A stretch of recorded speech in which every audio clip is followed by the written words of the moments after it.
নদীর বালি শেষ হয়ে দেখা দিয়েছে মাটি, কমেছে নদীর জল ধারণ ক্ষমতা, তাই পানীয় জলের সংকট, মন্তব্য কংগ্রেস নেতা তরুণ গাঙ্গুলির।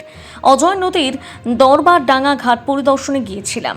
সেখানে দেখলাম বড় বড় বালির পাহাড়, অথচ নদীতেই বালি নেই, মাটি দেখা দিয়েছে, যার ফলে কমেছে নদীর জল ধারণ ক্ষমতা। তাতে শিল্পাঞ্চল জুড়ে দেখা দিয়েছে পানীয় জলের সংকট, সমস্যায় পড়েছে বহু কৃষিজীবী মানুষজন। বুধবারে নির্বাচনী প্রচারে বেরিয়ে এমন মন্তব্য করে শিরোনামে এলেন জামুরিয়া বিধানসভা কেন্দ্রের জাতীয় কংগ্রেস মনোনীত প্রার্থী তরুণ গাঙ্গুলি। নির্বাচন আর কিছুদিনের অপেক্ষা, দিন যত ঘনিয়ে আসছে ততই জামুরিয়ার রাজনৈতিক পারদ চড়ছে ঊর্ধ্বমুখী। প্রত্যেকটি রাজনৈতিক দলের প্রার্থী থেকে শুরু করে কর্মী সকলেই ময়দানে কোমর বেঁধে নেমে পড়েছেন। অন্যান্য দিনের মতন এদিনও ঠিক নির্বাচনী প্রচারে বের হন জামুরিয়া বিধানসভা কেন্দ্রের জাতীয় কংগ্রেস মনোনীত প্রার্থী তরুণ গাঙ্গুলি। এদিন প্রার্থী জামুরিয়ার বগুড়া গ্রাম, নিচু ধাওড়া, নিউ সাতগ্রাম, মডার্ন সাতগ্রাম, জবা উপর, জবা নিচু, মালতীপাড়া, মোল্লারপাড়া অঞ্চলে বাড়ি বাড়ি প্রচার চালান। আর প্রচার পরবর্তীতে তিনি সাংবাদিকদের মুখোমুখি হয়ে জানান মানুষের ব্যাপক সাড়া পাচ্ছেন, মানুষ স্বতঃস্ফূর্তভাবে ভোট দেবে। তিনি আর কি জানিয়েছেন আপনাদের সামনে তুলে ধরব। ব্যাপক সাড়া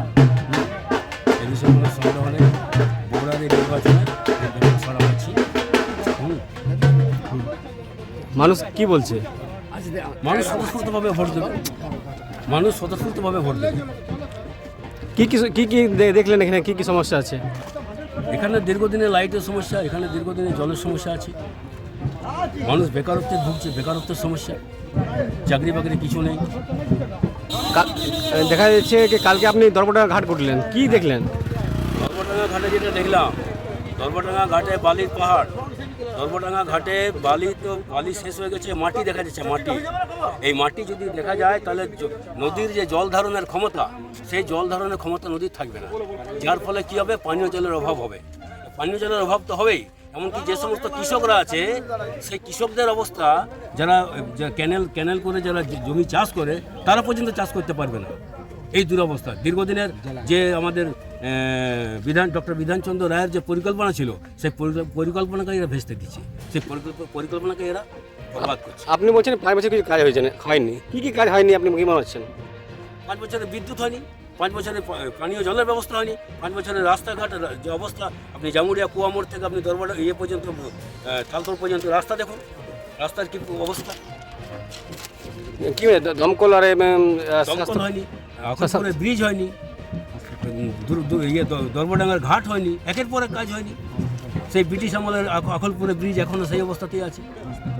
হাসপাতাল হয়নি, স্বাস্থ্যকেন্দ্র সেরকম হয়নি। এখন মানুষের চাহিদা সবথেকে জলের জন্য সব বেশি হাহাকার, কি বলবেন? এই নদীগুলো এই অবস্থা বলেই তো জলের এই অবস্থা। নদীগুলোর যে বালি তুলে নিচ্ছে, যার জন্য জল ধারণের ক্ষমতা কম। আন্ডারগ্রাউন্ডে যে বোরিং করা আছে সেখানে জল আসছে না, জল না আসার জন্যই বালি সাপ্লাই হচ্ছে না। দুনিয়া জলের ট্যাঙ্কি করে দিলে হবে না, জলটা সাফিসিয়েন্ট চাই। মানুষের জীবন হচ্ছে জীবনের অপর নাম হচ্ছে জল। যেমন আপনি বলছেন বিধায়ক কোনো কাজ করেনি 5 বছরে। বিধায়ক কি কাজ করছে সেটা বিধায়ক বলবে, ঠিক আছে?